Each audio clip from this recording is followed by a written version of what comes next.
Sir চলে গেছে।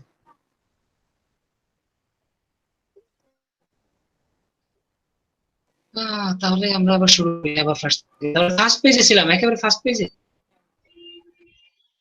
এখানে ছিলাম।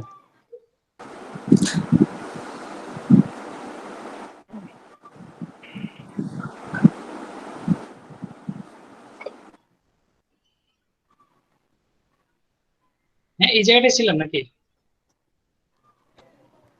জি স্যার, শুরু থেকে একদম ফার্স্টে। হ্যাঁ, এখান থেকে হ্যাঁ, শুরু। তাহলে তো এতক্ষণ ধরে আমি কথা বললাম, সবগুলো শেষ। ওকে, বিসমিল্লাহির রহমানির রহিম, আবার ফার্স্ট থেকে। আমরা যেটা পড়তেছিলাম সেটা হচ্ছে ম্যাটারনিটি বেনিফিট। ম্যাটারনিটি বেনিফিট বলতে আমরা যেটা বুঝি যে তোমার মহিলারা যে প্রেগনেন্সিতে যাচ্ছে বা চাইল্ড বার্থে যাচ্ছে, সেই চাইল্ড বার্থের ক্ষেত্রে মহিলারা যারা তোমার এই ধরনের চাইল্ড বার্থ তোমার ওয়ার্কার হিসেবে, তো তাদেরকে তুমি বেনিফিট দিবে কিনা, এটা আমরা আসলে আসলে এটার যোগ্য, তোমার থেকে বেনিফিটটা পাবে কারা পাবে।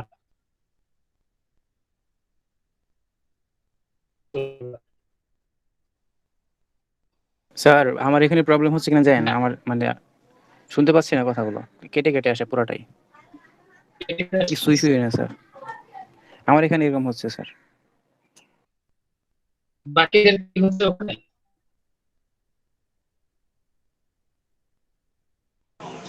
স্যার ঠিকই আছে, কথা শোনা যায়।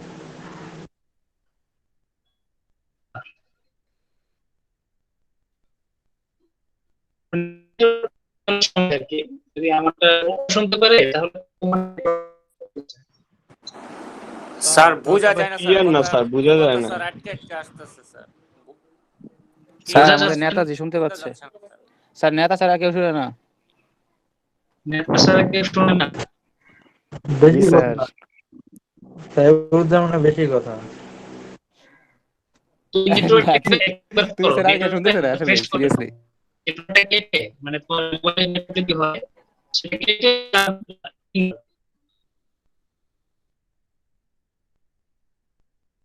নেটওয়ার্কটা রিস্টার্ট করে দেন আবার রিফ্রেশ করে আবার ইনসার্ট।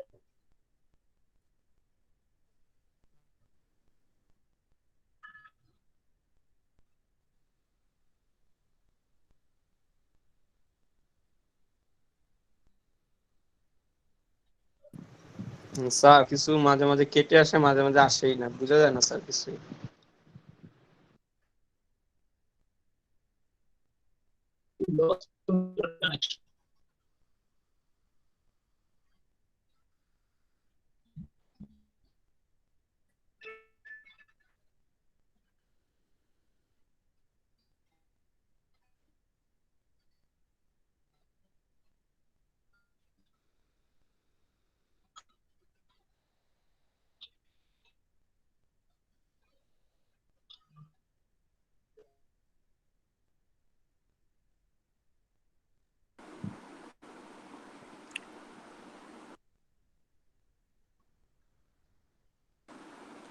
স্যার শোনা যায় না কিছু স্যার।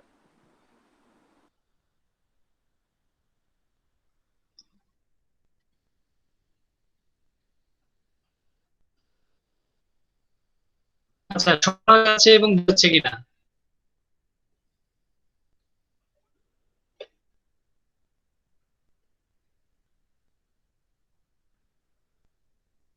স্যার কিছু তো শুনিই নেই, বলবো কি?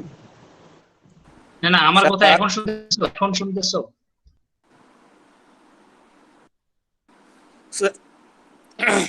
স্যার একটু একটু বোঝা যায়, একটু একটু আবার কেটে কেটে যায় স্যার, ক্লিয়ার না স্যার।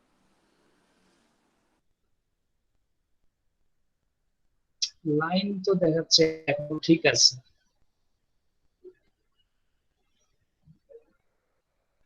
এটা নেটওয়ার্ক তো উইক।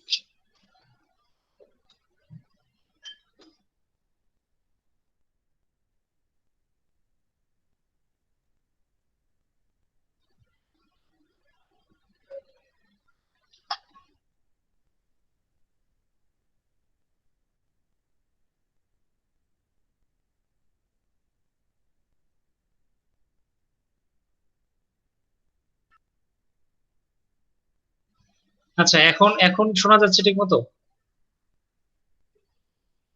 হ্যাঁ স্যার, এখন ক্লিয়ার। জি স্যার, এখন শোনা যায় স্যার, ক্লিয়ার। ওকে,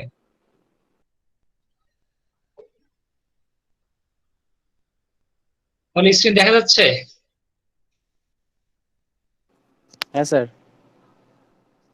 আচ্ছা, একজনের মাইক একটু অন রাখো, একটা ছোট একটা সাউন্ড আসলেও আমি বুঝতে পারবো যে চলতেছে এখন। ঠিক আছে, সবাই মাইক বন্ধ করো না, একজন একটু খোলা রাখো। কে খোলা রাখবে? আচ্ছা ঠিক আছে স্যার, সাইফুজ্জামান আমি খোলা রাখছি। রাখছে। সমস্যা নাই, এই যে যতটুকু খোলা রাখছে ততটুকুই হবে। জাস্ট আমি একটা ছোটখাটো নয়েজ শুনতে চাচ্ছি আর কি তোমাদের সাইড থেকে। ঠিক আছে, যে আমার নেটওয়ার্ক ঠিক আছে বা চলতেছে ঠিক মতো। আচ্ছা, মহিলাদের ক্ষেত্রে হচ্ছে কি যে ম্যাটারনিটি বেনিফিট আমরা দিব, এবং কাদেরকে দিব এটা হচ্ছে এখানে আজকের আলোচ্য বিষয়। কাদেরকে দিব, কি পরিমাণ দিব, ঠিক আছে? তো সেই ক্ষেত্রে এখানে বলতেছি কি যে যে মহিলাদেরকে আমরা চাকরি দিব, no employer shall knowingly employ a women or no women shall work during the 8 weeks immediately following the day of her delivery. 8 সপ্তাহ মানে ইমিডিয়েটলি ডেলিভারি, এই সময়ের মধ্যে জেনে শুনে কাউকে চাকরি দেওয়া যাবে না। এটা হচ্ছে ফার্স্ট কথা, এটা যেই হোক না কেন। স্যার বুঝি নাই। 8 সপ্তাহ 8 উইকের মধ্যে যারা চাকরি মানে ইমিডিয়েটলি যারা চাইল্ড বার্থের দিকে যাচ্ছে, 8 সপ্তাহ, মনে করো আগামী 8 সপ্তাহ পরে সে একটা সন্তান জন্ম দিবে, এই সময় তাকে চাকরি দেওয়া যাবে না, মানে চাকরিতে রাখা যাবে না, বা ওয়ার্ক মানে কাজ করানো যাবে না তাকে দিয়ে।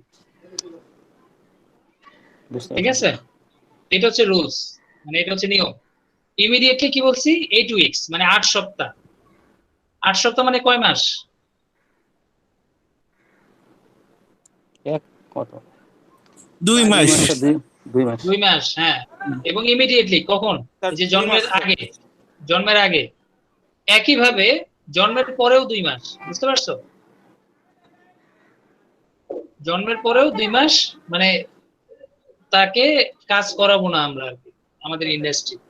এটা হচ্ছে শর্ত, এটা হচ্ছে ফার্স্ট রুল, যে রুলের মধ্যে তোমাকে রাখতে হবে যে তাকে আমরা কাজ করাবো না এই সময়ের মধ্যে। এখন no employer shall employ any women for doing any work likely to adversely affect her health. তাহলে তার স্বাস্থ্যকে ক্ষতি করে এরকম কোনো কাজ আমরা এই সময় তাকে দিব না। এখন এই এমপ্লয়ারকে অবশ্যই হ্যাজ রিজন টু বিলিভ, তাকে অবশ্যই বিলিভ করতে হবে। মহিলা যদি তাকে ইনফর্ম করে, তাকে যদি জানিয়ে রাখে লিখিত বা তোমার ওরালি মৌখিক ভাবে, তাহলে সেটা তোমার বিশ্বাস করতে হবে that she is likely to deliver a child. বুঝা গেছে? এটা তোমাকে যেভাবে জানাক সে, সেটা তোমাকে বিশ্বাস করতে হবে। এটা হচ্ছে একটা কথা আর কি, বিশ্বাস করা। এখন তুমি চাইলে মেডিকেল ডকুমেন্ট দেখতে পারো আর কি, মেডিকেল ট্রিটমেন্ট বা ডকুমেন্ট, এগুলো দেখে তুমি কনফার্ম হতে পারো। To the knowledge of the employer, she has delivered a child within the preceding 10 weeks. তাহলে এটাও তোমাকে অবশ্যই কনফার্ম হইতে হবে যে তার আগামী 10 সপ্তাহের মধ্যে সে একটা সন্তান জন্ম দিতে যাচ্ছে। এটা তোমাকে যেভাবে কনফার্ম হইতে হবে। তো কনফার্ম হইলে এখন তুমি তাকে বেনিফিট দিবা কিনা, এখানে বলছি কি এন্টাইটেলমেন্ট অফ ম্যাটারনিটি বেনিফিট। তাহলে তুমি মহিলাকে এখন তুমি সুযোগ সুবিধা দিবা কিনা, তুমি তোমার আর্থিক সুবিধা বা তোমার এই যে 8 সপ্তাহ 8 সপ্তাহ প্রায় 4 মাস তুমি ছুটি তাকে দিবা কিনা, ছুটি দিবা কিনা, এটা তোমাকে এখন ঠিক করতে হবে রুলস এর মধ্যে কি বলে, যে তাকে সে কি বেনিফিট পাবে না পাবে না।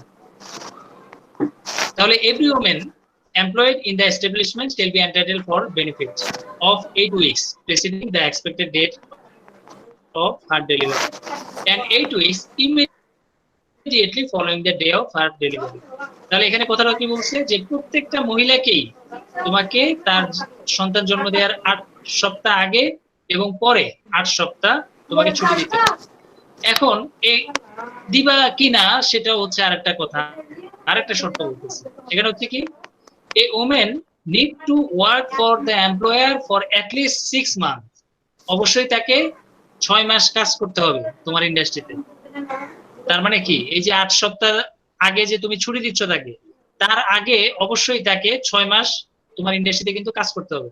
যদি সে কাজ না করে থাকে তাহলে তাকে বেনিফিট দেওয়ার প্রয়োজন নেই। বিশেষ করে ছুটি দিতে পারো, বাট আর্থিক বেনিফিট যেটা যেটা আমরা বলতেছি যে ওয়েজের এগেইনস্টে যে অ্যামাউন্ট ক্যাশ যেটা আমরা দিব, সেটা আমরা দিব না যদি 6 সপ্তাহ কম হয়। সরি, 6 মাসের কম যদি সে চাকরি করে। তাহলে বুঝতে পারতেছো, একটা নতুন ওয়ার্কার আসলো তোমার ইন্ডাস্ট্রিতে হঠাৎ করে, এবং কিছুদিন পরেই তাই সে সন্তান জন্ম দিতে যাবে। তো এই ধরনের মহিলাকে আমরা কি করবো না, এন্টাইটেলমেন্ট দিব না, তাদেরকে আমরা ধরবো না যে তারা আমাদের থেকে কি আর্থিক বেনিফিটটা পাবে। তবে ছুটি দিতে হবে, যেহেতু এটা বাধ্যতামূলক। তুমি জানতে পারছো যে হ্যাঁ সে ম্যাটারনিটি বেনিফিটে যাবে বা ম্যাটারনিটি লিভে যাবে, তাহলে তাকে ছুটি তোমাকে দিতেই হবে 8 মাস 8 সপ্তাহ 8 সপ্তাহ। কিন্তু আমরা আর্থিক যে ক্যাশ বেনিফিট সেটা তাকে আমরা না চাইলেও দিতে পারি। আরেকটা হচ্ছে কি, যে despite working for more than 6 months, যদি সে 6 মাস কাজ করে থাকেও তারপরেও the woman is not entitled for maternity benefit if she has 2 or more surviving children. যদি ওই মহিলার আগে থেকেই 2টা বা তার বেশি সন্তান থাকে, তাহলে তোমার তাকে বেনিফিট দেওয়ার কোনো দরকার নেই, অথবা সে বেনিফিট পাবে না, এক কথায়।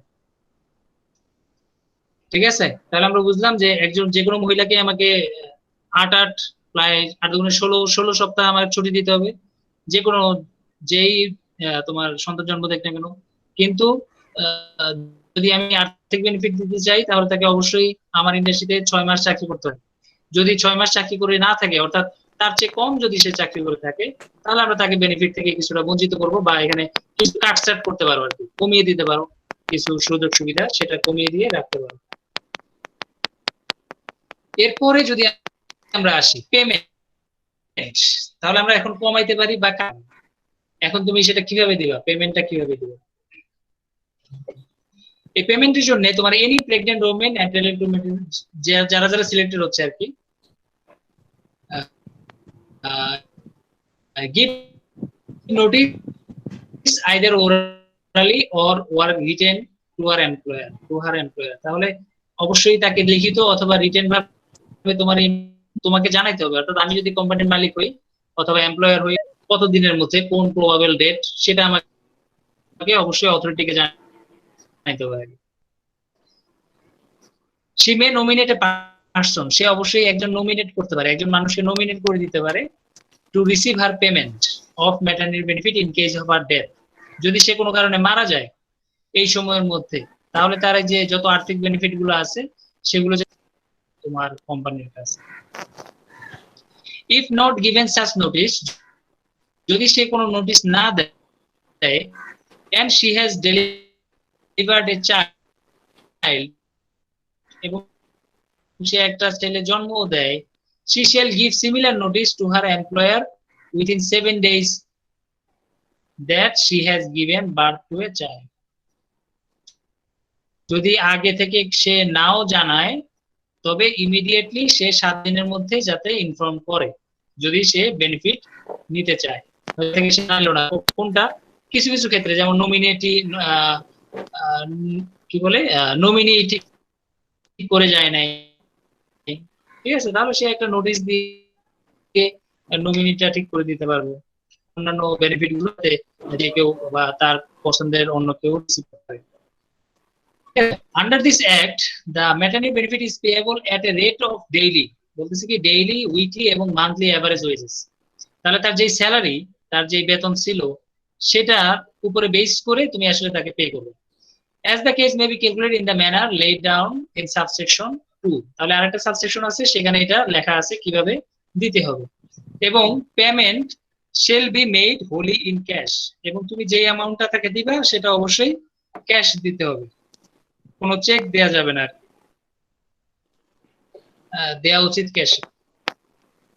ওকে, ফর দ্য পারপাস সাবসেকশন, এটা অনুযায়ী এখন তুমি কি করবা, the daily, weekly and monthly average wages as the case may be shall be calculated by, এই যে আমি ক্যালকুলেটেড বাই থেকে শুরু করি, এটা তুমি কিভাবে ক্যালকুলেট করবা, by dividing the total wage earned by the woman during 3 months immediately। অর্থাৎ তাকে তুমি যে বেনিফিটটা দিবা 8 মাসের, সরি 4 মাসের, 4 সপ্তাহ 4 সপ্তাহ, 2 মাস 2 মাস, 4 মাসের, তাহলে এই 4 মাসের যে বেনিফিটটা তুমি দিবা, তার আগে তোমাকে কি করতে হবে, তার টোটাল কতটুকু সে আর্ন করছে টোটাল 3 মাসে, গত 3 মাসে, সেটা তোমাকে একটা রেকর্ড রাখতে হবে, রেকর্ড নিতে হবে। তারপরে সেটাকে ভাগ করতে হবে কি দিয়ে, which she gives notice under this act by the number of, তাকে ভাগ দিবে divide by the number of days she actually work। That means 1 মাসে সে 30 দিন চাকরি করে নাই, দেখা যাচ্ছে 24 দিন, 25 দিন, 20 দিন, তাহলে যতদিন চাকরি করছে সেই টোটাল সংখ্যাটা যোগ করবে, অর্থাৎ টোটাল কতটুকু টাকা সে ইনকাম করছে 3 মাসে, কোনো অ্যাবসেন্ট থাকলে সেই মাসে টাকা যদি কাটা যায়।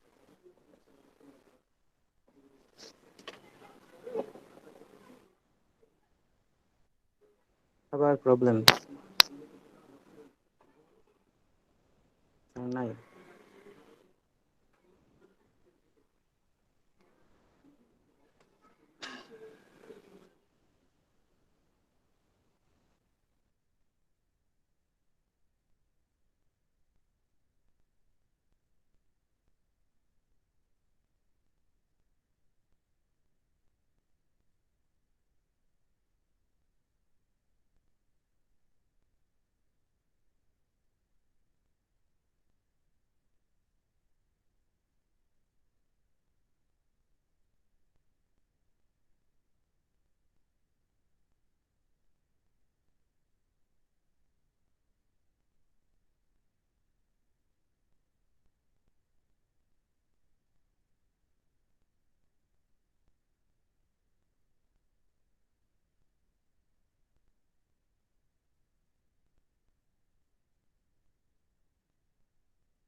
হ্যালো, নেট কি আছে না গেছে আবার? হ্যালো, স্যার কি আবার চলে গেল নাকি? স্যার নাই, স্যার নাই। আরে ভাই আমি ভাবছি আমার বুকে নোটিফিকেশন স্যার মনে হয় নেই। সাইবুজ্জামান স্যার ক্লাস তো শুরু এখানে আইডি নেই। কর। সাইবুজ্জামান ক্লাস শুরু কর। স্যারের মনে হয় নেট। ফেসবুক কিছু বলা বন্ধু? ক্লাস শুরু করে আমরা। আরে কি কর, ওই সব কিন্তু আচ্ছা শুরু করবো রেকর্ডিং কেন? হচ্ছে, কথা কম বল। সবাই চুপচাপ থাকি আমরা, স্যার আসলে আবার শুরু হবে।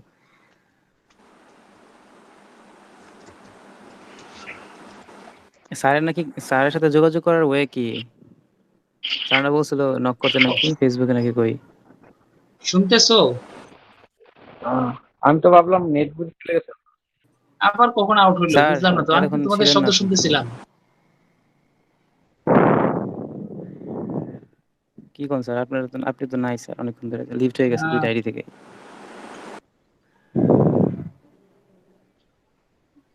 বুঝতেছি না আজকে নেটওয়ার্ক এভাবে কেটে যাচ্ছে কেন বারবার।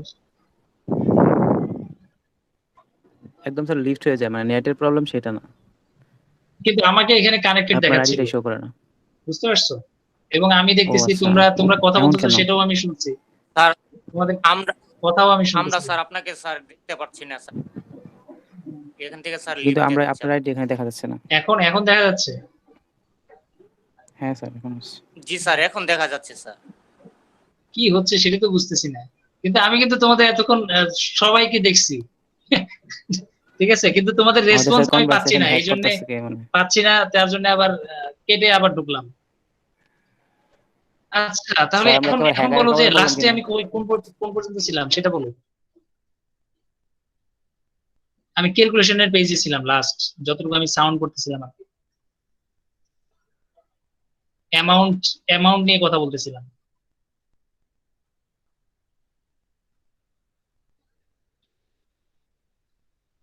হ্যালো? স্যার সে কতটুকু আর্ন করেছে আর কতদিন কাজ করেছে, ওই ক্যালকুলেশনটা যেটা যে লাইনটা ছিল সেই পর্যন্ত। হ্যাঁ তাহলে তো পুরোটাই শুনছো, ঠিক আছে। তারপরে কেটে গেছে। তাহলে এটা কি আমি জি, বুঝতে স্যার। পারছি যে সে 3 মাসে কতদিন চাকরি করছে, মানে কত টাকা ইনকাম করছে, প্লাস এই 3 মাসে সে সব দিন তো আর চাকরিও করে নাই, দেখা যাচ্ছে মাঝখানে একদিন দুই দিন ছুটি কাটাইছে, সেই দিনগুলো আমি বাদ দিয়ে দিব, তারপরে ভাগ করব এই টোটাল অ্যামাউন্টটা দিয়ে। তাহলে যেই পরিমাণটা আসবে এভারেজ, হয়তো বা একদিনের ইনকাম আসলো, অথবা সাপ্তাহিক ইনকাম আসলো, অথবা মান্থলি ইনকাম আসলো। তো এখন তুমি যেটা বের করবা, হয় ডেইলি যদি বের করো, তাহলে এখন 8 সপ্তাহ, যেহেতু 8 8 16 সপ্তাহ, তাহলে 16 সপ্তাহে কয় দিন হয় সেটা দিয়ে আমি গুণ করে দিব। আর যদি উইকলি হিসাব করো, তাহলে 8 উইকে কতগুলো হয়, 8 8 16 উইকে, তাহলে সেটা আমরা হিসাব করবো। অথবা 4 মাসে সে কয় টাকা ইনকাম করবে সেটা আমরা পরবর্তীতে গুণ করে দিব। এখন এখানে আমাদের কোনো কোয়েশ্চেন আছে কিনা, মানে তোমাদের এতটুকুর মধ্যে? তাহলে আমরা এরপরে একটা ছোট্ট একটা ইসে চলে যাবো, অন্য একটা ক্যালকুলেশনে চলে যাবো। এর মধ্যে যদি কোনো কোনো কোয়েশ্চেন থাকে আমাকে এখন একটু করো, এরপরে আমরা অন্য বাকি অংশে চলে যাবো।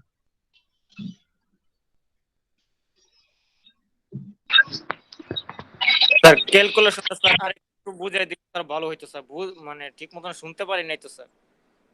ক্যালকুলেশনটা বলতেছি কি, যে 3 মাসে সে যে পরিমাণ টাকা ইনকাম করছে, এই যে by dividing the total wage earn by the women during the 3 month, 3 মাসে 3 মাসে সে যে পরিমাণ টাকা ইনকাম করছে সেটাকে আমি ভাগ করব কি দিয়ে, by the number of days she actually worked during the period. এই 3 মাসের মধ্যে সে অ্যাকচুয়ালি যতদিন কাজ করছে সেটা দিয়ে। জি স্যার, বুঝতে পারছি স্যার। আমরা এইটা দিয়ে আমরা একটা ম্যাথ করতে যাব কিছুক্ষণ পরে। এখন এই পর্যন্ত, অর্থাৎ এর আগ পর্যন্ত যতগুলো জিনিস আমরা আলোচনা করলাম, এখানে তোমাদের আর কোনো কোয়েশ্চেন আছে কিনা?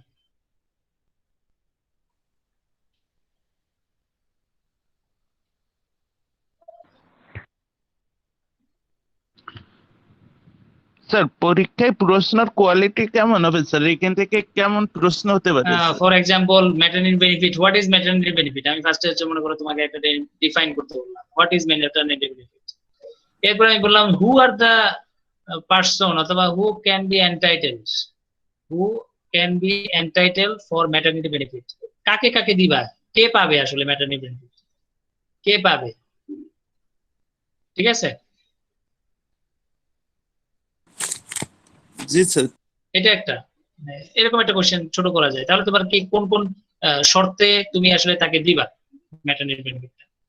নেক্সট হচ্ছে পেমেন্ট। এই যে পেমেন্ট লাস্টের, মানে এখানে খুব বেশি কোনো কথা আসবে না আর কি, পেমেন্ট অফ ম্যাটারনিটি বেনিফিট। এমন একটা পেমেন্ট করবা কিভাবে, কত টাকা দিবা আসবে? 3টা অংশই আমরা পড়ছি আসলে এতক্ষণ, এই 3টা অংশ নিয়ে কথা হচ্ছে। এরপরে ফর এক্সাম্পল, আমরা এখন একটা এক্সাম্পলে চলে যাই, অথবা একটা ম্যাথেই চলে যাই। হ্যাঁ, ধরো যে তোমার একটা কোম্পানি আছে, মনে করি তোমার একটা কোম্পানি আছে, এবং ফর এক্সাম্পল সেটা হচ্ছে কি Mrs Ratna, assistant sewing machine operator, grade 7, expected date of delivery এইটা, অর্থাৎ 14 সালের ডাটা। তাহলে ধরে নিচ্ছি আমি সে এই তারিখে যাবে ছুটিতে, planning to go for maternity leave from 27 January. তাহলে এই সময়ে সে ডেলিভারি করবে, আর সে চাচ্ছে এই সময় ছুটি নিতে, এখান থেকে ছুটি সে নিবে, তাহলে এটা নিবে এই তারিখে ডেলিভারি দিবে সে। তো এখন তার ম্যাটারনিটি বেনিফিটটা আমরা কিভাবে নিব? আগে প্রথমে ওর এক্সপেক্টেড ডেটটা তুমি দেখো, 25 মার্চ, মার্চের 25 তারিখ না, তাহলে জানুয়ারি ফেব্রুয়ারি মার্চ, জানুয়ারি মাস 27 তারিখে সে প্ল্যানিং করতেছে যে আমি এই সময়ে লিভ করতে যাচ্ছি।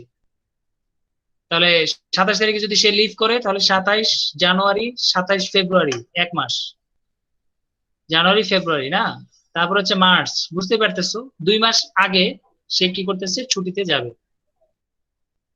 তো এখন তার ম্যাটারনিটি বেনিফিট আমরা কিভাবে ক্যালকুলেট করবো? তাহলে এই যে জানুয়ারির আগের অবস্থা দেখো, জানুয়ারির আগের মাসগুলো যদি দেখো, এই যে ডিসেম্বর মাসে, তারপরে নভেম্বর মাসে, তারপরে অক্টোবর মাসে, অর্থাৎ জানুয়ারি মাসে ও তো এই সময় ছুটিতে চলে যাবে। তার আগের 3 মাস, 3 মাসের ডাটা আমরা কালেক্ট করতেছি। তোমরা কি আসো লাইনে? হ্যাঁ স্যার, শুনতে পাচ্ছি স্যার। ঠিক আছে ঠিক স্যার। আছে, তাহলে 3 মাসের আমরা ডাটা নিচ্ছি। এখন এই 3 মাসের মধ্যে দেখো, অক্টোবর মাসে নাম্বার অফ ওয়ার্কিং ডে 24 দিন সে চাকরি করছে, একদিন ছুটি কাটাইছে, লিভ কাটাইছে একদিন, একদিন ছুটি কাটাইছে, তাহলে টোটাল ওয়ার্কিং ডে কত? 23 দিন। নভেম্বর মাসে সে টোটাল ওয়ার্কিং ডে কত ছিল? 25 দিন, এবং কোনো ছুটি সে কাটায় নাই, দ্যাট মিনস 25 দিনই সে ওয়ার্কিং ডেজ। ডিসেম্বর মাসে 26 দিন ওয়ার্কিং ডেজ হয়েছে, অর্থাৎ ছুটি মুটি বাদ দিয়ে আর কি, 25 দিন। হ্যাঁ, তাহলে তার অ্যাকচুয়াল ওয়ার্কিং ডেজ হচ্ছে 26 দিন। তাহলে এই যে টোটাল টোটাল এখন অ্যাকচুয়াল ওয়ার্কিং ডেজ কত, যোগ করে আমরা দেখতেছি 74 দিন। এখন অক্টোবর মাসে সে ওই মাসের ইনকাম হচ্ছে তার এটা 3140 টাকা, নভেম্বর মাসের ইনকাম হচ্ছে 3140 টাকা, ডিসেম্বর মাসের ইনকাম হচ্ছে 5440 টাকা। এখন অক্টোবর মাসে সে আবার ওভার টাইমে নিছিল 404 টাকা, ওভার টাইম আর কি, একদিন ওভার টাইম করছিল, তো সেটা অনুযায়ী তাকে আমরা এই অ্যামাউন্টটা দিলাম। তাহলে এইটা সহ, এই বেনিফিট সহ, এটা সহ এখন তার টোটাল বোনাস কত? অ্যাটেন্ডেন্স বোনাস ছিল, যে অ্যাটেন্ডেন্স ছিল সেটা এখানে অ্যাটেন্ডেন্স, এখানে অ্যাটেন্ডেন্স, বোনাসটা দেওয়ার পরে এখন সে টোটাল এই মাসে কত টাকা ইনকাম করছে? 5600 টাকা। এই মাসে ইনকাম করছে 3300 টাকা, এই মাসে ইনকাম করছে 5640 টাকা। অর্থাৎ এই 3 মাসে তার বেনিফিট মানে attendance bonus, overtime, original pay, এই সবগুলো একত্রে যোগ করে আমরা দেখতেছি যে 14,624 টাকা সে ইনকাম করছিল 3 মাসে, আর ওয়ার্কিং ডে ছিল 74। তাহলে এটা 3 মাসের ইনকাম, এটা হচ্ছে 3 মাসের ওয়ার্কিং ডে। তাহলে এই যে কথাটা আমরা বললাম এখানে, যে by dividing the total wage earned by the woman during the 3 months immediately preceding the date of on which she gives notice, this act by the number of days she actually worked. তাহলে এই কথাটা এখন বোঝা গেছে কিনা এই লাইনটা? এখন আমি কি করব, এইটাকে ভাগ করবো এটা দিয়ে, ঠিক না? বুঝতে পারছো এই অ্যাক্টের রুলসটা? ওকে, তাহলে এটা হচ্ছে সে প্ল্যানিং করছিল, সে অ্যাপ্লিকেশন দিয়েছিল এটা, কিন্তু এখন আমার কোম্পানির কাজ হচ্ছে এগুলো, কোম্পানি এগুলো চেক করতেছে যে সে কয়দিন চাকরি করছে। কিন্তু তার আগে কিন্তু আরেকটা শর্ত আছে, তাকে কিন্তু অবশ্যই ওই যে তোমারই করতে হবে, ওই যে বললাম এই যে এখানে লেখা আছে দেখো, ওই যে কি বলে planning to leave, joining date নাই, জয়েনিং ডেট মানে কত তারিখে সে জয়েন করছে, হ্যাঁ ওই ডেটটা লাগবে, যে আমার এখানে 6 মাস চাকরি করছে কিনা। তো 6 মাস চাকরি করলে আমি তাকে বেনিফিট দিব, 6 মাস যদি চাকরি না করে তাহলে আর এই বেনিফিটটা আমি আর দিব না। অথবা তুমি চাইলে, যেহেতু কোম্পানির অনেক টাকা, সমস্যা নেই, সে যদি কিছু টাকা দিতে চায়, আমরা তো মানা করতে পারি না, তো সে যদি দেয় সেটা বেটার, ঠিক আছে? সে হয়তোবা কিছু কনসিডার করে, হয়তোবা কিছু কাটছাট করে দেন, একটা অ্যামাউন্ট দিল, তো সেটা কোম্পানির একটা গুড মানে কি বলবো নেম এন্ড ফেম, ওর উপরে বেস করে সে বেনিফিট দিতে পারে। তো আপাতত এটা রুলস অনুযায়ী এটা, যে এখানে আমি 3 মাসের ডাটা যদিও নিচ্ছি, তবে তার জয়নিং ডেটটা আমরা একটু চেক করব যে সে আসলে 6 মাস চাকরি করছে কিনা আমার কোম্পানিতে, ঠিক আছে? এটা আমরা একটু মাথায় রাখবো। আচ্ছা, তাহলে এখন আসো ক্যালকুলেশন করবো কিভাবে। তাহলে টোটাল ওয়েজেস আর্ন, তাহলে এই যে টোটাল ওয়েজ এই টাকাটা ভাগ টোটাল ডেজ অ্যাকচুয়ালি সে ওয়ার্ক, তাহলে টোটাল ডেজ অ্যাকচুয়ালি সে ওয়ার্ক, এই যে লিভ বাদে, একদিন ছুটি কাটাইছে সেটা বাদে, তাহলে আমরা এটা ভাগ করে পাচ্ছি কত? 197 টাকা। তাহলে এটা হচ্ছে পার ডে, একদিনে। তাহলে সে কয় দিনের বেনিফিট পাবে? কয় দিনের বেনিফিট পাবে? 8 দিনে, না 8 সপ্তাহ, 8 সপ্তাহ, তাহলে তোমার হচ্ছে কত? 16 সপ্তাহ না? 16 সপ্তাহে কয় দিন হয়?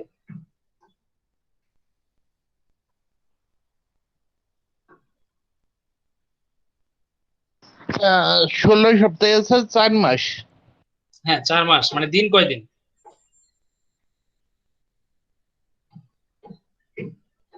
120 দিন স্যার। 4 মাসে 120 দিন না, কম হবে স্যার। 12 স্যার, 12, 112। ওইখানে 112, হ্যাঁ উইক হিসেবে 8 ইন্টু 8 না, 16 সপ্তাহ, 16 ইন্টু 7, 112 দিন।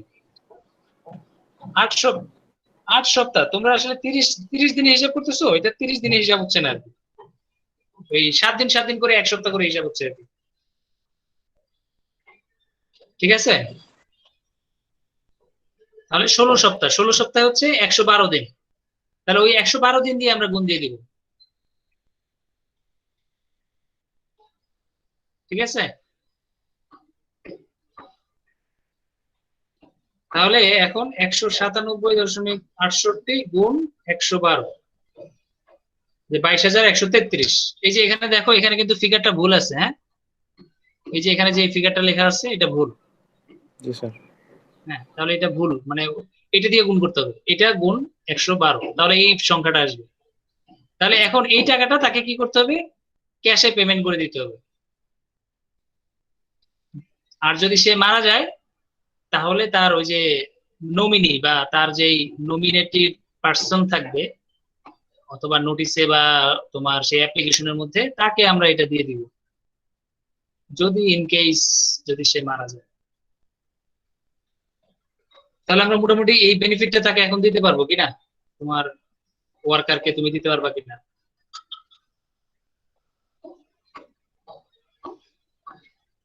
তোমার ইন্ডাস্ট্রিতে যদি এই ধরনের ওয়ার্কার থাকে তাহলে আশা করবো যে তোমরা এটা খুব সুন্দর করে হিসাব করে দেন দিতে পারবো। এগুলো এইচআর ডিপার্টমেন্টের কাজ যদিও, তবে আমরা যেহেতু টেক্সটাইল ইঞ্জিনিয়ার, আমরা যদি আইতে ঢুকি, আই ইন্ডাস্ট্রিয়াল ইঞ্জিনিয়ার ডিপার্টমেন্টে, তাহলে তোমাকে এই ধরনের হিসাবগুলো তোমার রাখা উচিত। হ্যাঁ, আবার কতজন ওয়ার্কার আসতেছে, কতজন ওয়ার্কার যাচ্ছে, টার্ন ওভার কত, কতজন ওয়ার্কার 1 মাস পর পর চলে যায় আর কোনোদিন চাকরিতে জয়েন করে না, এইসব অনেকগুলো ডাটা আসলে আমাদের দরকার হয় একটা ইন্ডাস্ট্রি চালাইতে হলে। আবার নতুন তোমার রিক্রুটমেন্ট করা লাগে, যে কয়জন চলে যাচ্ছে সেটা অনুযায়ী কিন্তু তোমার ইন্ডাস্ট্রিতে আবার লোক নিয়োগ করতে হয়। এই জন্য দেখা যায় অনেক ইন্ডাস্ট্রিতে দেখবে কন্টিনিউয়াস লেখা থাকে যে ওয়ার্কার নিয়োগ দেওয়া হবে। আবার অনেক ইন্ডাস্ট্রি কি করে যে নিয়োগ দেয়া হবে এই ধরনের কোনো কথাই বলে না, তারা রেগুলারলি তোমার ওই এক্সাম নিতে থাকে, পরীক্ষা নিতে থাকে। যেমন আমার ইন্ডাস্ট্রিতে একটা সুন্দর একটা সিস্টেম ছিল, ওরা ইন্টারভিউ নিয়ে তোমার মনে করো প্রায় 30 জন ওয়ার্কারকে ট্রেনিং এর জন্য নিত, ট্রেনিং একেবারে নিউ, যারা নিউ অপারেটর, মানে ওরা কোনোদিন মেশিন ধরে নাই, চালায় নাই, ওই ধরনের মহিলাদেরকে আমরা ইন্ডাস্ট্রিতে নিতাম। নেওয়ার পরে সিলেক্ট করে রাখতাম আর কি ইন্ডাস্ট্রিতে, এবং তোমার ট্রেনিং এও দিয়ে রাখতাম, যে ওদেরকে আমরা শিখাইতাম মেশিন দিয়ে, ধরায় ধরায় মেশিন দিয়ে দিয়ে আমরা ওদেরকে বসাইতাম। তারপরে সেলাই শেখানো হতো, সারাদিন ওরা ওখানে সেলাই করতো। এবং সবচেয়ে মজার বিষয়, সেলাই করতে করতে ওদের আবার একটা পেমেন্টও ছিল, অর্থাৎ নর্মাল যে ওয়ার্কার তার থেকে আমরা কিছুটা কম ওদেরকে পে করতাম আর কি, ট্রেনি হিসেবে। ওরা কিন্তু ওয়ার্কার হিসেবে কোনো পেমেন্ট পাইতো না, ট্রেনি হিসেবে পাইতো। তো ওদের থেকে যারা ভালো করতো, মানে যাদের হাত ভালো হয়ে যেত, ওদেরকে বিভিন্ন স্যাম্পল, মানে স্যাম্পল সেভিং করাইতাম আমরা। ওগুলো যদি ওরা ভালোভাবে সেলাই করতে পারতো তাহলে ওদেরকে আমরা পরে বিভিন্ন লাইনে শিফট করে দিতাম, যেখানে অ্যাবসেন্ট থাকতো, যেখানে ওয়ার্কার চলে যেত, যেখানে এই যে ম্যাটারনিটি লিভে চলে যেত, নিয়ে চলে যেত, ওইসব জায়গায় আমরা রিপ্লেস করতে আমাদের জন্য সহজ হতো। মানে এটা খুব সুন্দর একটা টেকনিক ছিল আমার ইন্ডাস্ট্রিতে। এবং স্যার এটা লস প্রজেক্ট না স্যার, যারা পারে তাদের জন্য না না, লস ঠিক প্রজেক্ট আছে। না, লস প্রজেক্ট না, লস প্রজেক্ট না, ওরা আসলে এটা যদি একটা না তোমার করে একটা স্যার পরে, না, ইন্ডাস্ট্রির একটা বেনিফিট না। তুমি কোনটা বলতেছো, যে সে যদি আর তোমার ইন্ডাস্ট্রিতে চাকরি না করে? হ্যাঁ জি স্যার।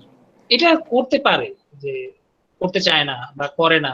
হ্যাঁ, তো তুমি তো আবার স্যালারি বাড়াই দিচ্ছ না ওকে, যখন তুমি ওয়ার্কার হিসেবে নিচ্ছ, যে 1 মাসের ট্রেনিং করো, 1 মাস ট্রেনিং করার পরে তোমার হাত যদি ফ্রি হয়ে যায় আমরা তোমাকে লাইনের ওয়ার্কার হিসেবে নিব বা অপারেটর হিসেবে নিব, তখন তোমার স্যালারিটা তো আমরা বাড়াই দিচ্ছি আবার, তো সে তো আর যাবে না, যাওয়ার কথা না। স্যার ওই ফার্স্ট স্টেজ থেকে গিয়ে কি একদম পড়াশোনা কাজ করতে পারে আসলে? না না, প্রথম প্রোডাকশনে তো তোমার ওর হাতটা তো আমরা আগে ক্লিয়ার করে নেই, ওর জি স্যার হাতটাই তো বুঝতে ক্লিয়ার পারছি। করে নেওয়া হয়। এরপরে তো তোমার লাইনে যখন যাবে তখন তো মনে করো লাইনের সাথে থাকতে থাকতে আস্তে আস্তে 1 মাস যদি চাকরি করে, মানে 1 মাস কাজ করলে এমনিই আসলে সবার সাথে থাকলে এমনি হয়ে যায়। মানে এই কাজ তো আসলে এত কঠিন না, তোমরা যেরকম ভাবতেছো অনেক কঠিন কাজ, এমন তো কঠিন কাজ না। ঠিক আছে, জি সেলাই স্যার। মেশিন চালানো কি খুব কঠিন কাজ নাকি? এটা হচ্ছে হাত এবং পা, অর্থাৎ তার হাত এবং পা এই দুইটা একসাথে কাজ করাটা আর কি।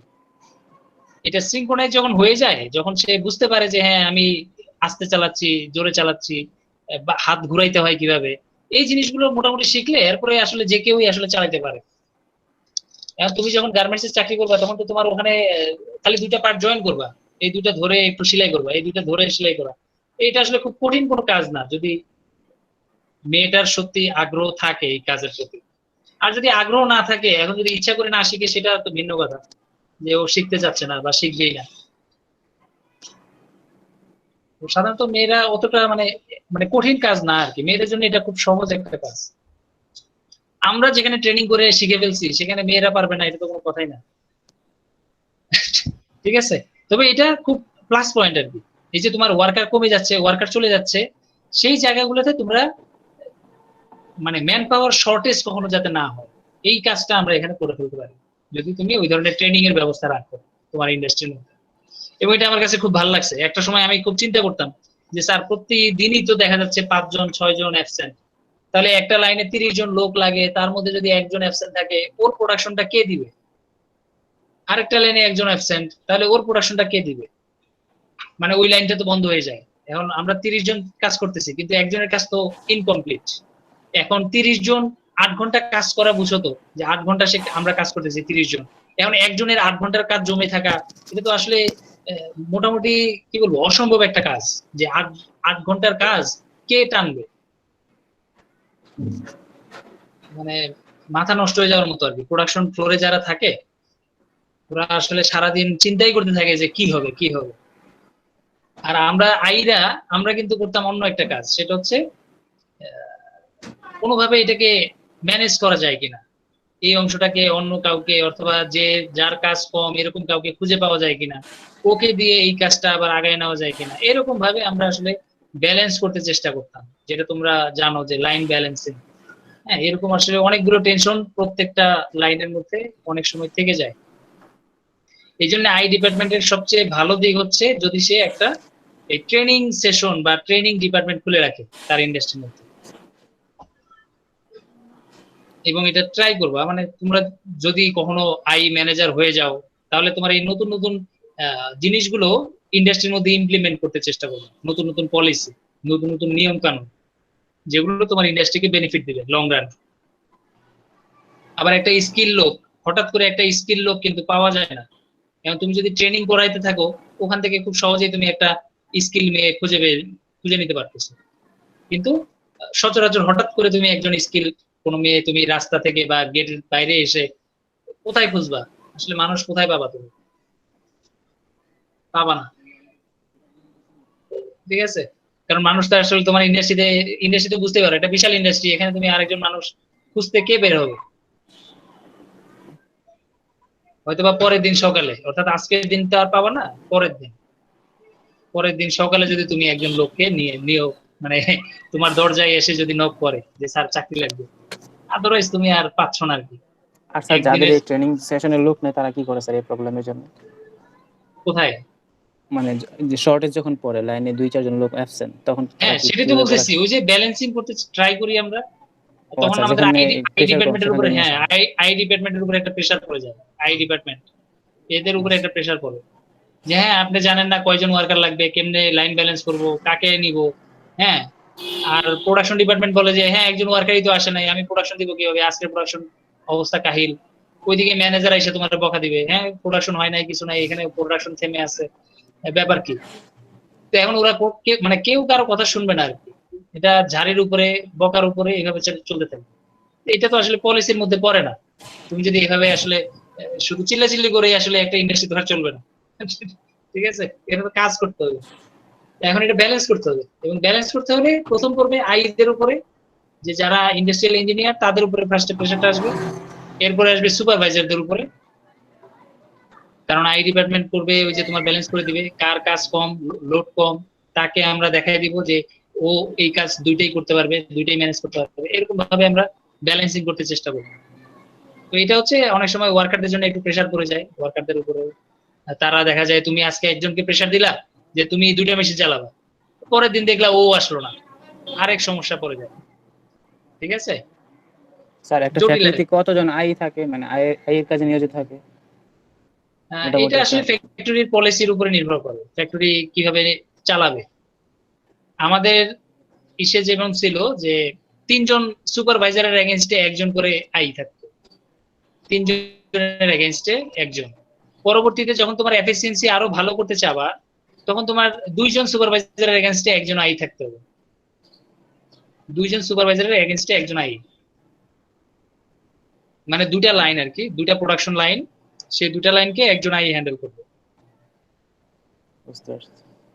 ঠিক আছে, আবার অনেক ইন্ডাস্ট্রি আছে তারা আই বাদ দিচ্ছে, তারা আই রাখবে না, ওরা আই ছাড়াই চালাবে।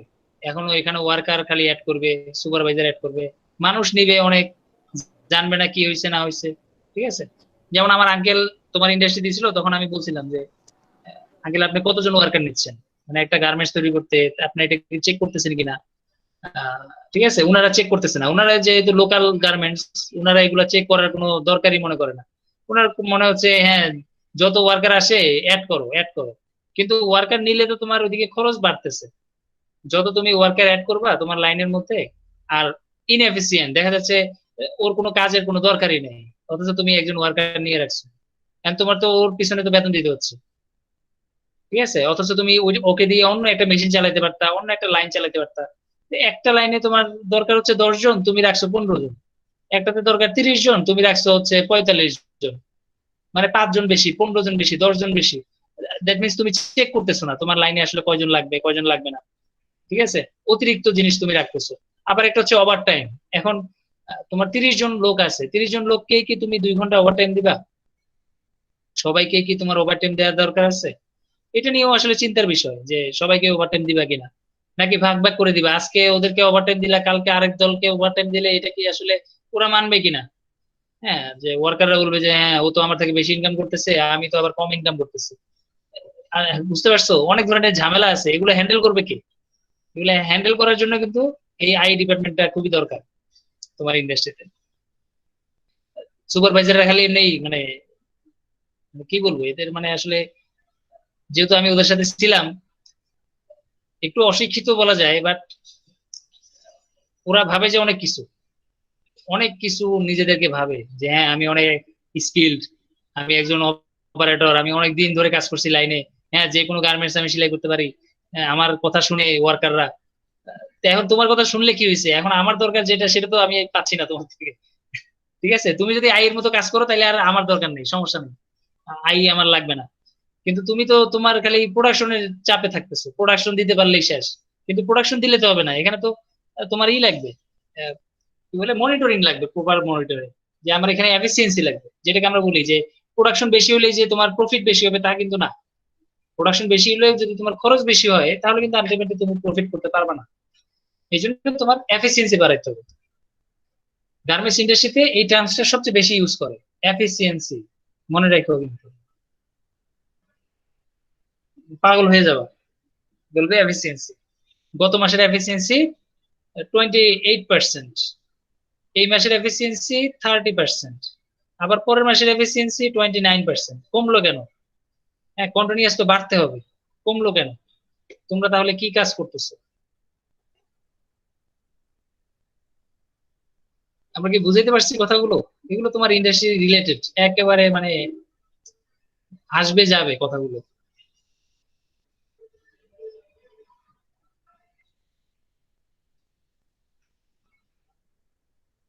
ঠিক আছে, জি স্যার। কথা বললে শেষ হবে না, মানে ইন্ডাস্ট্রির গল্প করলে ওদিকে গেলে শেষ হবে না কথা। এমনি যদি আর কোনো কোয়েশ্চেন থাকে বলতে পারো।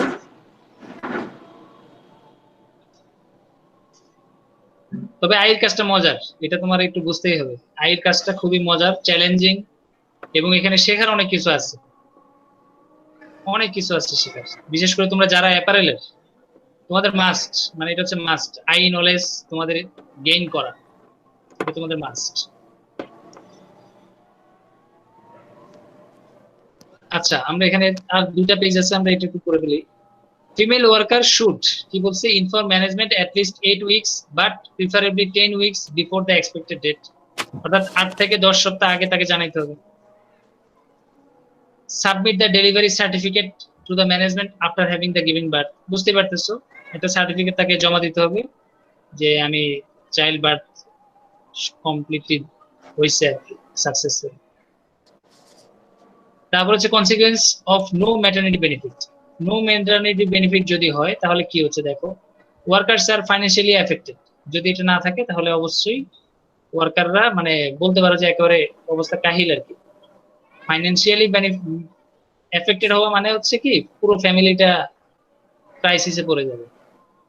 কারণ অনেক সময় দেখা যায় যে এই সব ওয়ার্কারদের উপরেই তাদের ফ্যামিলি ডিপেন্ড করে। তো 4 মাস যদি একটা ফ্যামিলি বসে যায়, প্লাস তার এই মেডিকেল ট্রিটমেন্ট বা এই ধরনের খরচগুলো, সে আসলে আর বিয়ার করার মতো কোনো থাকবে না। মোটামুটি বলতে পারো যে ভেঙে যায় আর কি। একটা লং ঝামেলায় পড়ে যায়। আবার তুমি বলতে পারো যে স্বামী কি করে, হ্যাঁ, যে স্ত্রী যদি প্রেগনেন্ট হয় তাহলে স্বামী কোথায়, স্বামীর কাজ কি?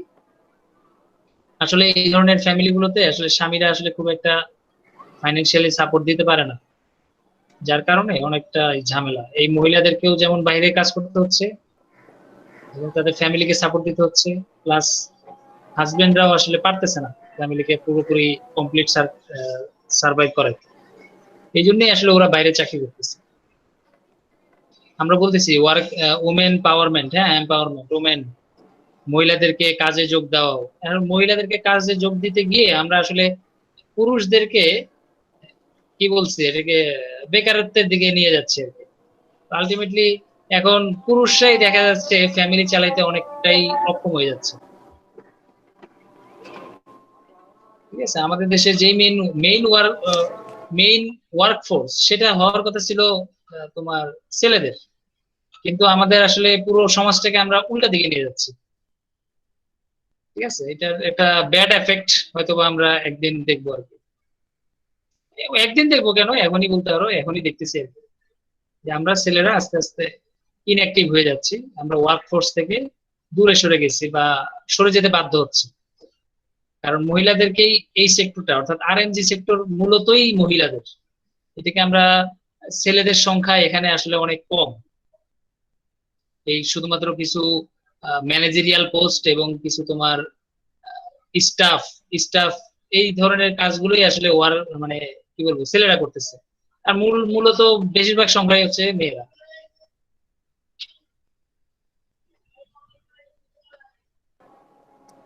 ওকে, তারপর কি 90/10 বলছেন? হ্যাঁ 90% মহিলা আর কি আমাদের আরএমসি তে। হ্যাঁ, এটা একটা ব্যাড এফেক্ট আর কি। অনেকে এটা সুফল বলে, অনেকে এটা কুফল বলে। এটা নিয়ে তোমাদের স্টাডি করা উচিত, এটা নিয়েও পড়া উচিত, এটা নিয়েও জানা উচিত যে আসলে কি হতে যাচ্ছে বাংলাদেশের এই কি বলে এটা ফ্যামিলিগত দিক থেকে, ফ্যামিলি বা যে কি বলে পারিবারিক যে বন্ধন বা পারিবারিক যে সমস্যাগুলো, এগুলো আসলে কোন দিকে যাচ্ছে, এটা সম্পর্কে আসলে স্টাডি করা উচিত। এবং অনেকে স্টাডি করে অনেক ধরনের রিপোর্টও তারা পেশ করতেছে, বিভিন্ন ধরনের রিপোর্ট, এবং কি হচ্ছে। এবং বাংলাদেশে বুঝতেই পারতেছো যে বাংলাদেশের এই যে সামাজিক যে বন্ধন বা সামাজিক যে কালচার গুলো কিন্তু চেঞ্জ হয়ে যাচ্ছে, অনেকটাই চেঞ্জ হয়ে যাচ্ছে। কারণ এইসব গার্মেন্টস ওয়ার্কারদের যে ফ্যামিলি, সেখানে দেখবা মহিলাদের এটাই বেশি, মানে পাওয়ারটাই তুমি দেখবা বেশি। খুব কম সংখ্যক ফ্যামিলি দেখবা ছেলেদের আসলে এখানে ভূমিকা আছে বললে চলে আর কি। এগুলো ব্যাকগ্রাউন্ডের কথা আর কি, তোমরা আরো খবর নিলে জানতে পারবে আরো ডিটেলসে, সব বলা যাবে না। No rest before and after having giving birth may affect the health to the mother of baby. এটা তো বুঝতে পারতেছো, রেস্ট অবশ্যই দিতে হবে। মানে তুমি যদি বেনিফিট না দাও তাহলে সে রেস্ট না পেয়ে তার হেলথের একটা ক্রাইসিস সে চলে যাবে। Productivity is lower when no rest is taken, এটা তো নর্মাল কথা। উনাকে দিয়ে আর কি প্রোডাকশন তুমি এখন দিবা, এটা তো সম্ভবই না। যত সামনে যাবা ডেট, তত এটা ডিফিকাল্ট হয়ে যাবে। Not granting maternity benefit is a major violation of the law and the factory risk to lose business with buyers. তাহলে বায়ার কমপ্লায়েন্স ইস্যু এটা রিলেটেড। তাহলে যদি বায়ার জানতে পারে তাহলে তোমার বায়ারের সাথে রিলেশন খারাপ হইতে পারে। Workers may leave to work for a factory where maternity benefit is paid as per law. ঠিক আছে, workers may leave to work for a factory where maternity benefit is paid as per law. বুঝতে পারতেছো কথাটা, এই কথাটা? তোমার ফ্যাক্টরিতে যদি বেনিফিট না থাকে তাহলে তোমার ফ্যাক্টরি ছেড়ে দিয়ে সে যেই ফ্যাক্টরি গুলোতে বেনিফিট আছে সেই ফ্যাক্টরিতে চলে যেতে পারে। এটা হচ্ছে একটা cause. It cause higher turnover rate. Turnover rate মানে হচ্ছে ওই যে ওয়ার্কাররা তোমার ইন্ডাস্ট্রিতে জব করতে চাবে না, তারা ছেড়ে দিতে চেষ্টা করবে। এবং তুমি দেখবা যে লোক পাচ্ছ না, তোমার ইন্ডাস্ট্রিতে লোক পাওয়া যাচ্ছে না। আবার একজন জয়েন করলেও সে বেশি দিন থাকে না, চলে যায়। তুমি আসলে প্রোডাকশনটা কন্টিনিউয়াসলি রাখতে পারবে না। The factory has to hire new worker who initially need training. ওই যে তোমার এই কথাটা যেটা বললাম যে নতুন ওয়ার্কার তোমাকে নিতে হবে যাকে আসলে ট্রেনিং দিতে হবে। তাহলে তুমি প্রোডাকশন দিবা কখন? যদি তাকে ট্রেনিং দিতে থাকো। এটা হচ্ছে লাস্ট কথা, কনসিকুয়েন্স। তাহলে কন্ডিশনটা বুঝতে পারছো যে তুমি ম্যাটারনিটি বেনিফিট যদি না দাও তাহলে কি অবস্থা হবে? জি স্যার। আমরা আশা করবো সবাই এটা একটু বুঝতে পারছি। আর লাস্টে রেসপন্সিবিলিটি তো বললামই, অবশ্যই যে নোটিশ করবে। ক্যালকুলেশন আমরা বললাম। তাহলে এখানে কোয়েশ্চেন কয়টা থাকলো? মেইন কোয়েশ্চেন তোমার থাকবে এই কয়টাই, যে ম্যাটারনিটি বেনিফিট কি, কাদেরকে দিতে হবে, কাকে দিবা না, মানে কাদেরকে দিবা কাদেরকে দিবা না, এই কথাটা একসাথে।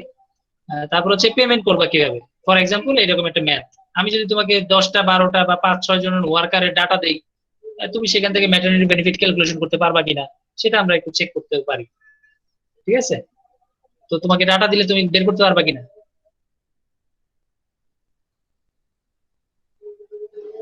হ্যাঁ, তোমার রিকোয়ারমেন্ট ডাটা, মনে করো এইচআর এর কিছু ডাটা আমি দিলাম, ওখান থেকে তুমি ক্যালকুলেশন করে বের করবা।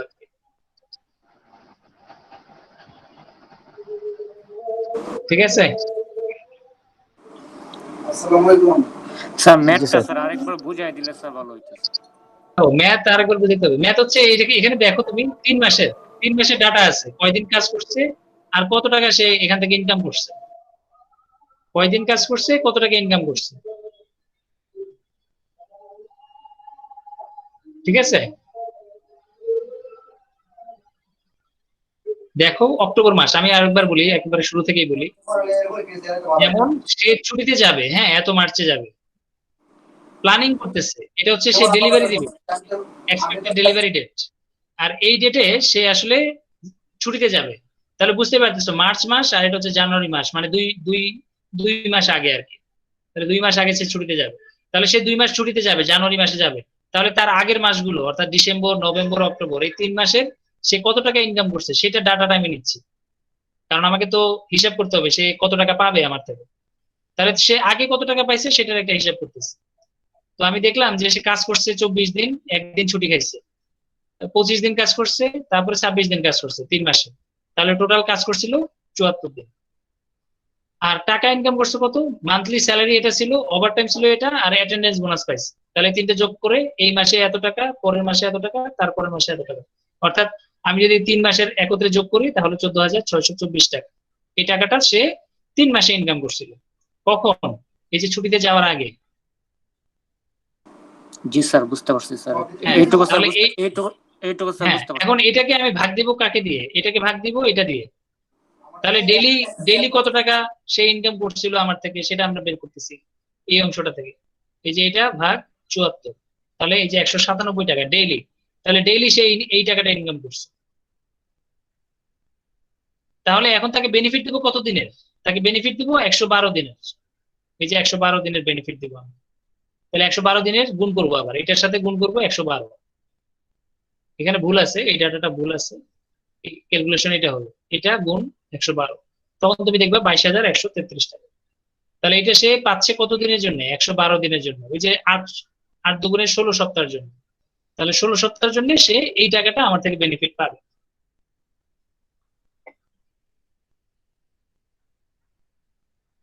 ঠিক আছে এখন? জি স্যার বুঝতে পারছি। ওকে, স্যার এটা 8 তাহলে আমরা, সপ্তাহ হবে না? হ্যাঁ 8 সপ্তাহ হবে না? 8 সপ্তাহ কেন? 112 দিন। 8 সপ্তাহ তো আগে পরে, ডেলিভারির আগে 8 সপ্তাহ, পরে 8 সপ্তাহ, 16 সপ্তাহ। 4 মাস। হ্যাঁ, ও 4 আচ্ছা মাস। ওকে। ঠিক আছে? স্যার 111.36 এটা ভুল, এটা ভুল। ওখানে কত হবে স্যার? এই যে 197 হবে, 197.6। 197, জি স্যার। হ্যাঁ, এটা গুণ ওই 4 মাস 16 সপ্তাহ। 16 জি সপ্তাহ। জি স্যার, ঠিক আছে। তাহলে এরকম একটা ডাটা দিলে তোমরা করতে পারবে না এখন? জি স্যার পারবো স্যার। তাহলে তোমার এই শর্তগুলো চেক করবা, এই যে শর্তগুলো, যেগুলো শর্ত দেয়া ছিল, যে কাকে বেনিফিট দিব, কতটুকু দিব, কয় দিনের জন্য দিব, এবং দিলে কিভাবে হিসাব করব। এই জিনিসটা পারলেই আশা করি তুমি ম্যাটারনিটি বেনিফিট সম্পর্কে ভালো একটা আইডিয়া তোমার চলে আসবে। ম্যাটারনিটি বেনিফিট কিভাবে দিবা, তুমি কত টাকা দিবা, আদৌ দিবা কিনা। আর বলছিলাম যে ওই যে তোমার শর্ত পাঠিয়েছিল যে কাকে কাকে দিব না, যদি 6 মাসের কম যদি সে চাকরি করে আমার ইন্ডাস্ট্রিতে তাহলে তাকে দিব না, যদি তার 2 এর অধিক সন্তান থেকে থাকে আগেই তাহলে তাকে আমরা বেনিফিট দিব না। ঠিক আছে, এই 2টা শর্ত তোমার এখানে ইম্পর্টেন্ট, যে এই 2জনকে দেয়া হবে না বেনিফিট।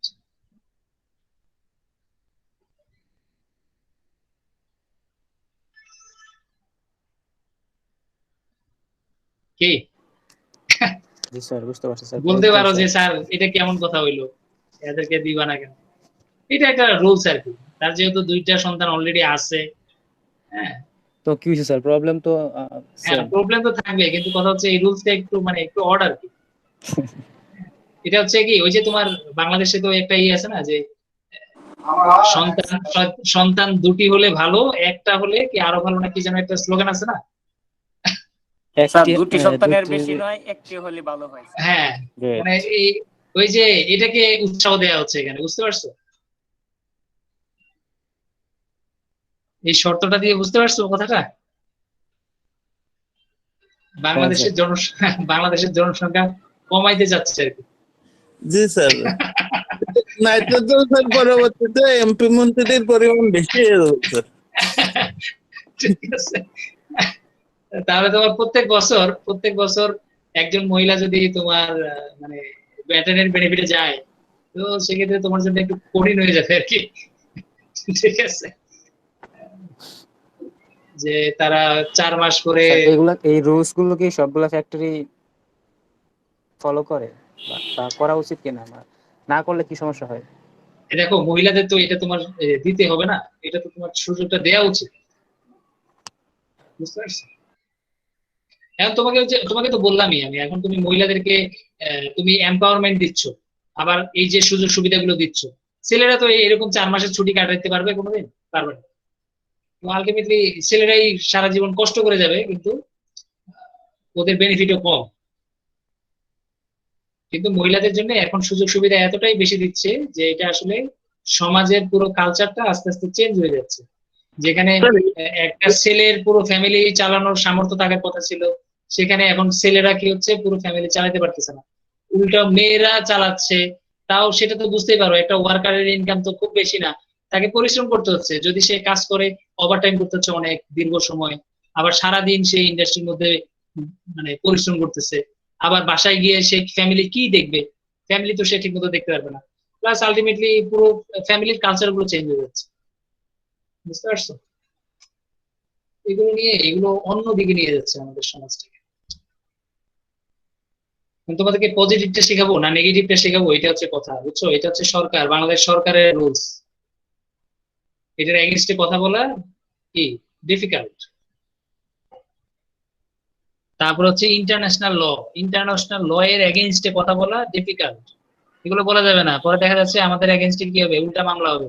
এখানে সেকশন 45, তখন আমাদের আর নতুন একটা সেকশন আসবে, এবং সেখানে আমরা সবাই কারাগারে আর কি। ঠিক আছে, স্যার এই সিস্টেমটা বা এই রুলটা কি কর্মকর্তা কর্মচারী সবার জন্যই, হ্যাঁ নাকি সবার শুধু জন্য। ওয়ার্কার? না না, ওয়ার্কার না, সবার জন্য, সবার জন্যই। বিশেষ করে শিক্ষা প্রতিষ্ঠানে এখন দেখতেছো না, শিক্ষা প্রতিষ্ঠানে তো অনেক সুযোগ সুবিধা দিচ্ছে, জি স্যার। যেখানে তোমার পরিশ্রম কম সেখানে আবার সুযোগ সুবিধা বেশি। আবার ইন্ডাস্ট্রি যেহেতু আমাদের তো প্রোডাকশন ইন্ডাস্ট্রি, আমাদের এখানে একদিন ছুটি কাটাতেও তোমাকে দিবে না, একদিনও না। এখন তুমি প্রেগনেন্ট হওয়ার আগেই তুমি মনে করো কয়েকদিন এমনি ছুটি কাটা ফেলছো, আলটিমেটলি তো তোমার উপরে কি ধরনের মেন্টালিটি থাকবে ম্যানেজমেন্টের, সেটা তো বুঝতেই পারতেছো। আলটিমেটলি দেখা যায় অনেক ধরনের ঝামেলা আরো পোহাইতে হয়, এবং চাকরি ছেড়ে দিতে হয়, আবার আরেক জায়গায় যেতে হয়। ঠিক আছে, সবসময় যে রুলস এটা ফলো করে এটা কিন্তু না আর কি। আরেকটা ওই যে বললাম যে বেনিফিট দিবে উইদাউট, মানে তোমাকে ছুটি দিচ্ছে বাট টাকা দিবে না। এই যে তুমি 22,000 টাকা যেটা হিসাব করলা, এই টাকাটা তোমাকে পেমেন্ট করবে না। বলেছে ঠিক আছে আপনি এই করেন, ছুটি নেন, 4 মাসের ছুটি নেন, অন্য একটা কজ দিয়ে তোমার ছুটি দিয়ে দিল, বুঝতে পারছো? মানে তোমাকে আর বেনিফিট দিচ্ছে না, এই ধরনের মানে অ্যাভয়েড করতে চেষ্টা করবে, কারণ সব ইন্ডাস্ট্রি তো তোমার সামর্থ্য এরকম না, সব ইন্ডাস্ট্রি তোমাকে এভাবে বসায় বসায় আসলে বেতন দিবে না।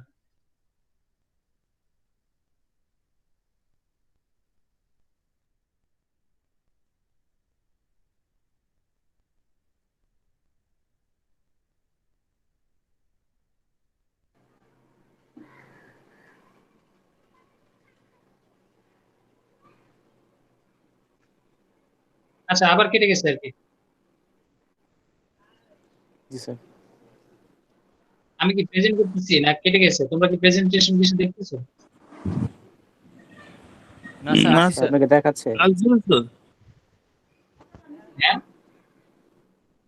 না আমি আর আপনাকে শো করতেছে? করতেছি না, প্রেজেন্ট করতেছি না, ঠিক আছে? আপাতত রেকর্ডিং স্টপ করে দিই, রেকর্ডিং আর দরকার নেই।